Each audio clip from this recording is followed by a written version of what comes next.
Ségur de la santé. Ségur de la santé. Les masques FFP2.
Et entre ce gouvernement et l'Europe Macron dégage, il va bosser. Et on aura tous les soignants, il va bosser. Et on aura tous les soignants. Et entre ce gouvernement Macron dégage, il va pointer.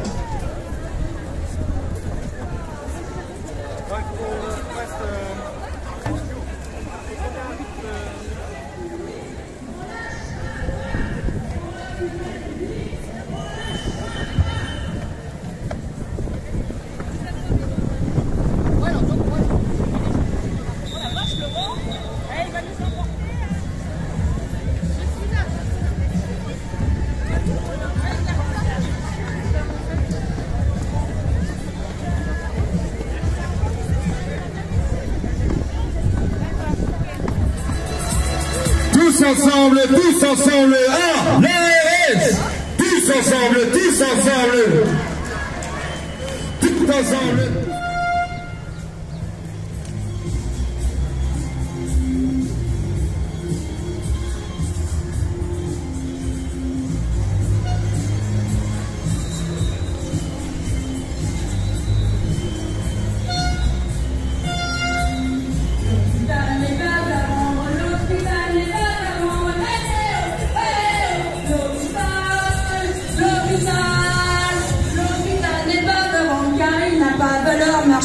L'hôpital n'est pas à vendre, l'hôpital n'est pas à vendre.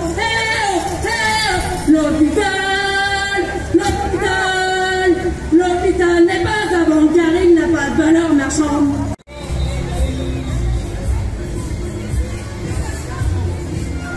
Le César, les EHPAD, le CHU et toute la santé, vous êtes là.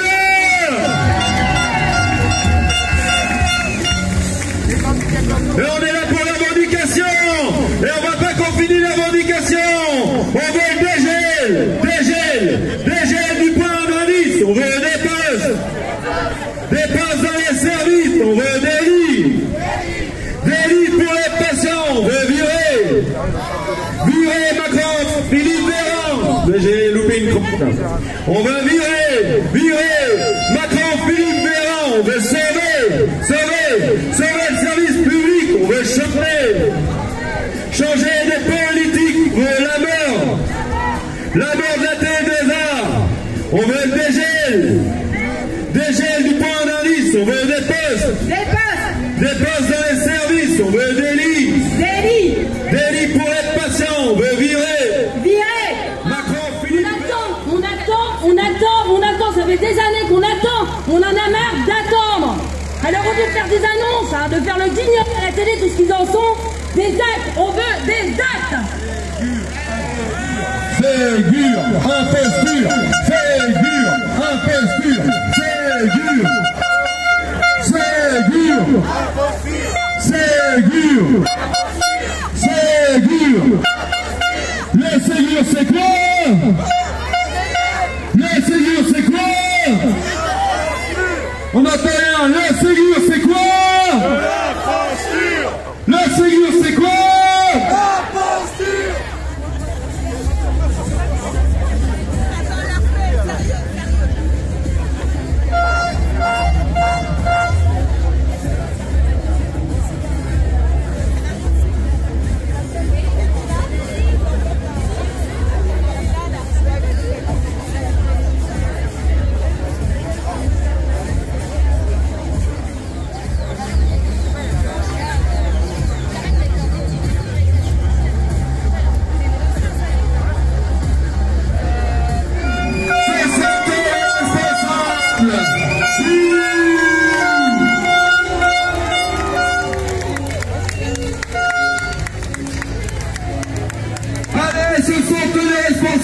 Qui descendent s'expliquer, qui descendent rendre des comptes à l'ensemble des soignants hospitaliers, qui prennent maintenant des comptes, ce sont eux les responsables. Buzyn, Véran, pas de Buse, responsable. Macron, Philippe, coupable. Pastès, Pagny, responsable.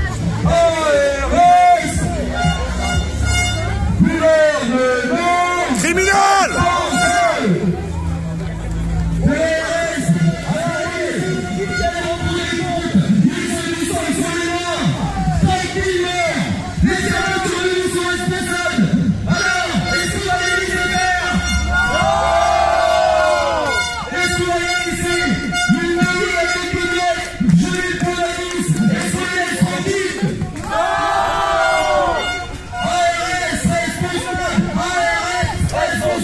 ARS, responsable. Coupable. Coupable.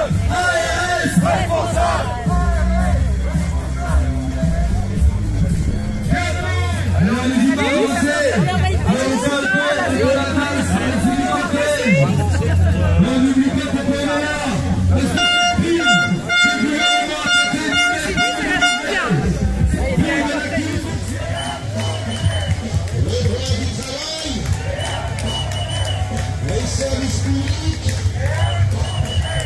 la justice sociale, la justice sociale, c'est mon préféré, CFTC, CFDT qui va être par là aussi, on est au pied du camion épée. Et on est là pour qu'ils rendent des comptes, les gamins, les hospitaliers, les soignants, les ACAD, la filière ouvrière, les techniques, les administratifs. On est là aujourd'hui pour qu'ils rendent des comptes à la famille. Pour la violence de notre société. Vous êtes encore les camarades, on doit faire les interventions. N'hésitez pas à avancer un peu plus.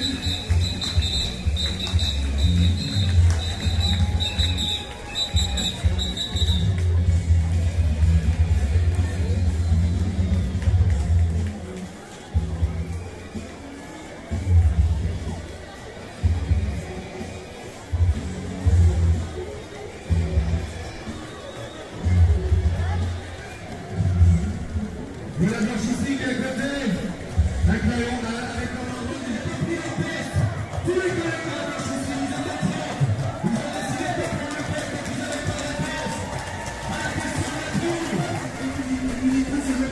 On va donner la réponse à la revendication. Donc je laisse la parole pour les interventions. Et on appelle les camarades de la CGT qui ne sont pas là, ici au pied du camion, pour les prises de parole. Les services des blocs chirurgicaux, des maternités, en nous vantant les prises en charge ambulatoires et la tarification à l'activité? Comment accepter que des trains, des avions, un hôpital de campagne aient été nécessaires pour tenter de gérer l'afflux de patients? Comment accepter que, faute de masques, on nous assurait qu'ils étaient inutiles pour les soignants comme pour la population, des milliers de collègues aient été contaminés, qu'il y ait eu des morts dans les hôpitaux, les EHPAD, dans la médecine de ville? Comment accepter que nous ayons plus de 30 000 morts à cause de l'incurie du gouvernement? Oui, c'est à peu près ça.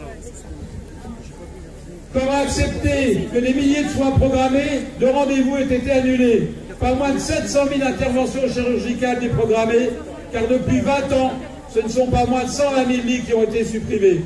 Poser l'ensemble de ces questions, c'est y répondre.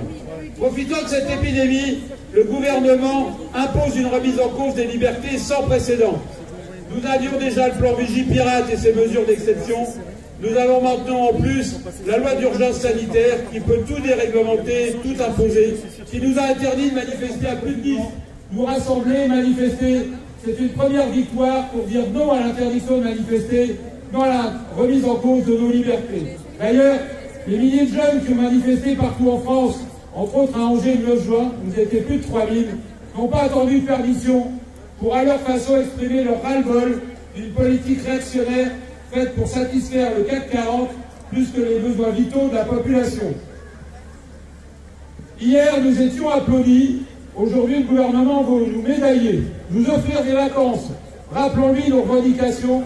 Rappelons-lui qu'avant même le Covid-19, les personnels, tous les personnels, et pas seulement soignants, les ouvriers, les administratifs, dans les CHU, dans les CH, les EHPAD, les hôpitaux psy, ont manifesté et fait grève pour s'opposer à la destruction du Code du travail, à la mise en cause du statut de la fonction publique, se sont opposés aux fermetures de lits, de services, aux suppressions de postes. Ils ont fait grève pour obtenir l'augmentation générale des salaires et traitements. Ils ont fait grève en 2019 pour empêcher la casse de leur caisse de retraite et la perspective d'être obligés de travailler sans fin. Notons au passage d'ailleurs que si ce gouvernement veut récompenser le personnel hospitalier et préserver les héros, qu'il maintienne et étende la possibilité des départs anticipés, carrière longue, catégorie active, et qu'il abandonne sa réforme des retraites.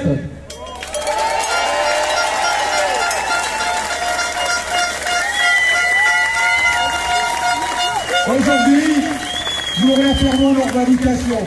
Arrêt des fermetures de lignes de service, arrêt des suppressions de postes, augmentation générale des salaires, 300 € par mois pour tous, dégel du point d'indice, avec 18% d'augmentation comme début de rattrapage du pouvoir d'achat, augmentation des effectifs dans les EHPAD pour obtenir le ratio de 1 agent pour un résident, maintien du code des pensions civiles et militaires, maintien de tous les régimes de retraite, pas touche au statut de la fonction publique hospitalière, pas touche à la durée réglementaire du travail, abrogation de l'état d'urgence sanitaire et des mesures d'exception, attribution sans condition des 1 500 € pour tous les personnels de santé du médico-social et des structures de maintien à domicile, ouverture de négociations dans le secteur privé pour l'augmentation des salaires, reconnaissance en maladie professionnelle de tous les professionnels affectés ou suspectés d'avoir été, suppression de la tarification à l'activité et l'ONDAM, augmentation des budgets hospitaliers et médico-sociaux,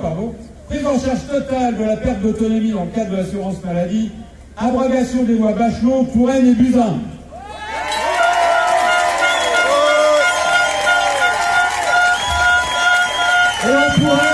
Et on pourrait en rajouter bien d'autres. Nous ne nous laisserons pas enfermer dans le cadre du Ségur de la santé. Le gouvernement doit répondre maintenant à l'ensemble de nos revendications, sinon rien n'est exclu, que ce soit la sortie des pseudo-négociations ou aller chercher satisfaction à Paris. La question est posée.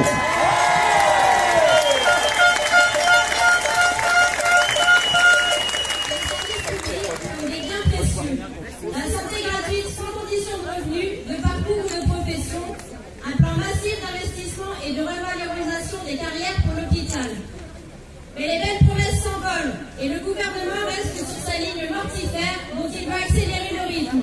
Comme avant, mais en pire et en plus accéléré. Statut flingué, hôpital public et services du privé, individualisation des salaires, des statuts, des formations, assouplissement du temps de travail.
Si le centre sociaux ne peut ni se taire, ni oublier que le désastre que nous venons de vivre et qui se poursuit encore trouve sa source dans l'incurie de nos dirigeants politiques et dans l'avidité de ceux qui les soutiennent en premier lieu, multinationales et la finance. Si le centre des sociaux a donc décidé de quitter l'impasse du Ségur pour continuer à construire le rapport de force qui permettra de renverser la vapeur, obligeant le gouvernement à se mettre autour de la table sans intermédiaire et à ouvrir de véritables négociations. Elle appelle les collectifs professionnels et citoyens, mais aussi les syndicats de lutte à en faire de même. La crise sanitaire et la crise d'un système à bout de souffle. Elle a mis en évidence et amplifié les inégalités sociales et économiques.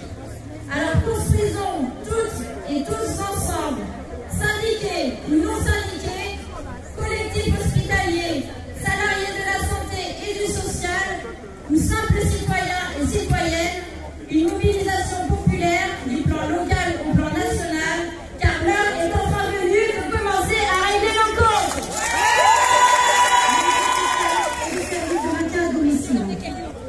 La crise sanitaire que la France est en train de traverser n'a fait que confirmer toutes nos revendications.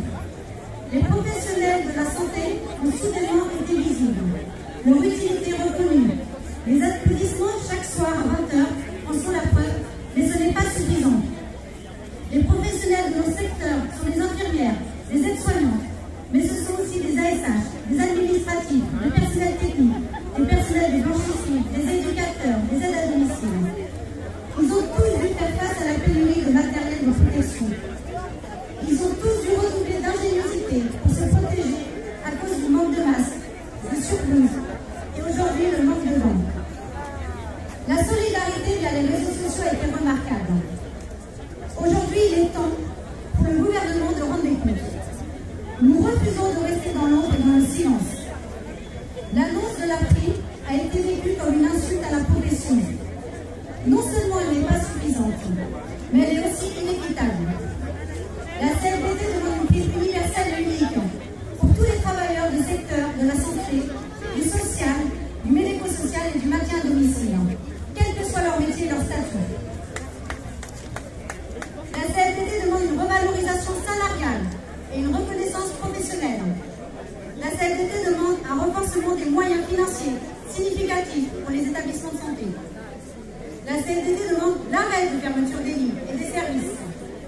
La CFDT demande la reconnaissance du Covid-19 en maladie professionnelle. La CFDT demande des équipements de protection individuelle, de qualité et en quantité suffisante pour tous. Nous refusons la médaille et le défilé du 14 juillet. Il n'est pas entendable, il n'est plus acceptable que ces personnels qui ont mis leur vie privée entre parenthèses, vécu dans l'angoisse pendant 2 mois, et qui ont fait face à la pandémie sans protection, au risque de contaminer leur famille, ne soient pas entendus, ne soient pas reconnus. Nous ne pouvons pas et nous ne voulons plus être les invisibles de la société. Nous ne nous contenterons pas des miettes. La meilleure reconnaissance est qu'enfin, nos revendications ensemble en intersyndicale soient prises en compte.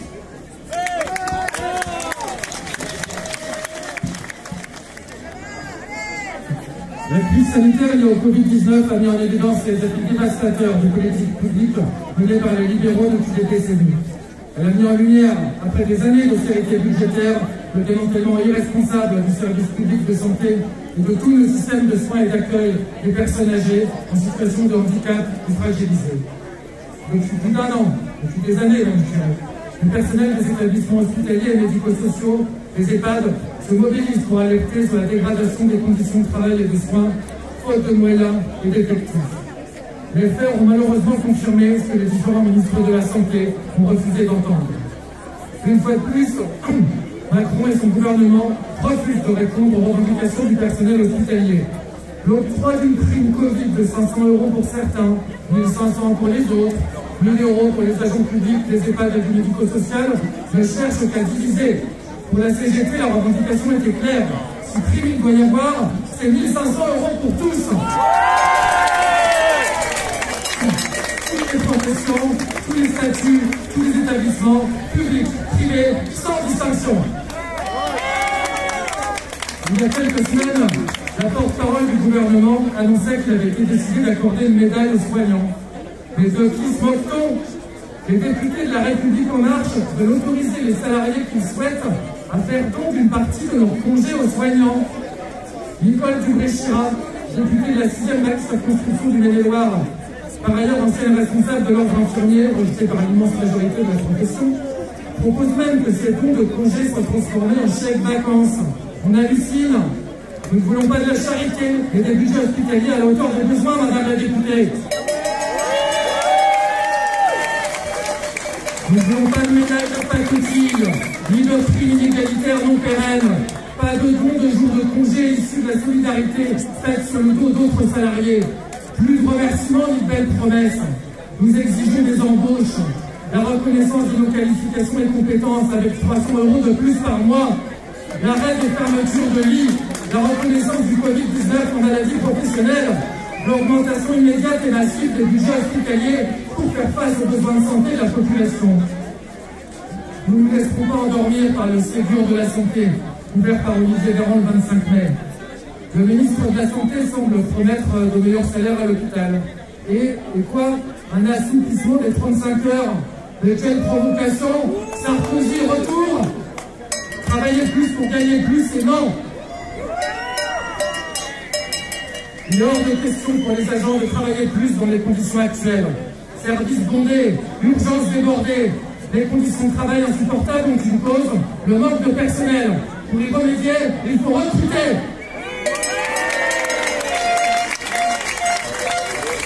Ce que demande la CGT, c'est une réelle négociation sur la question salariale, mais aussi un plan d'urgence et de création de postes qui permettrait d'améliorer les conditions de travail des salariés et ainsi la prise en charge des patients. Comme l'a montré la période que nous venons de vivre, le droit à la santé ne va pas avec la défense des intérêts privés. Ni les médicaments, ni les moyens de protection comme les masques, ni l'accès aux soins ne doivent dépendre de la possibilité pour quelques-uns de s'enrichir. La santé est un bien fondamental auquel chacun doit pouvoir accéder gratuitement. Alors après la mobilisation réussie du 16 juin, selon les comptages, on est entre 2500 et 3000, donc je dirais plutôt 3000, il est évident que nos revendications ne trouveront aucune réponse dans les salons et les vidéoconférences du Ségur de la santé. Nos revendications, elles trouveront une réponse en construisant un rapport de force par la grève dans les établissements et par la mobilisation dans la rue.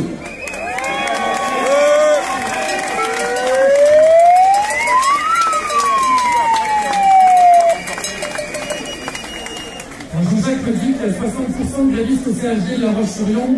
Donc si ça commence à bouger comme ça en Vendée, c'est très bon signe. On a prévu après pour repartir en cortège sur la place du ralliement. En partant par là, il me semble que ça va être ouvert.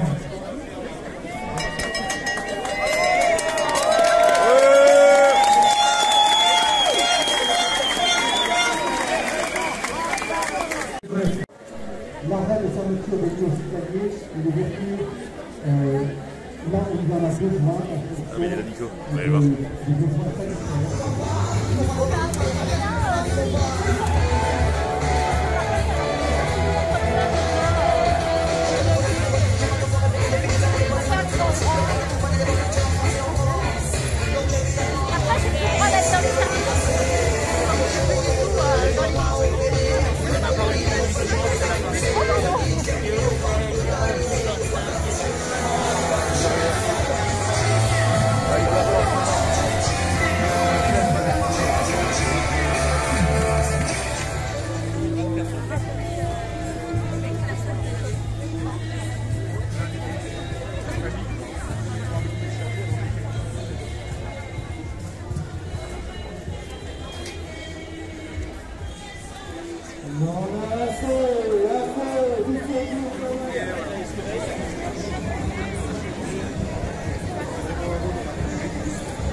Chers collègues, chers camarades, nous allons disloquer la manifestation comme les estimations le laissaient à penser, nous sommes pas loin de 3000. Et c'est bien un premier grand succès à mettre au compte de l'ensemble de la mobilisation des établissements. Ce n'est qu'un début, car probablement nous aurons besoin d'aller peut-être à Paris, arracher là où ça se décide, l'ensemble des revendications. Il paraît qu'il n'y a pas de défilé le 14 juillet. Pourquoi pas un défilé des hospitaliers à Paris, là où ça se décide. Merci à tous.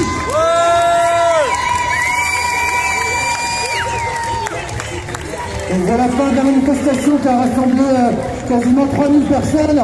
Donc rappelez que c'est une manifestation initiative des syndicats de la santé, CFDT, CFTC, CGT, FO, Sud Santé. Il y a une unité syndicale totale sur cette journée, donc on espère que sur la base de la plateforme revendicative, ça va pouvoir se poursuivre, parce qu'on sait bien qu'une journée, ça ne suffira pas pour obtenir satisfaction. C'est pas dans le Ségur que ça se passe, c'est dans la rue, c'est en grève dans les établissements.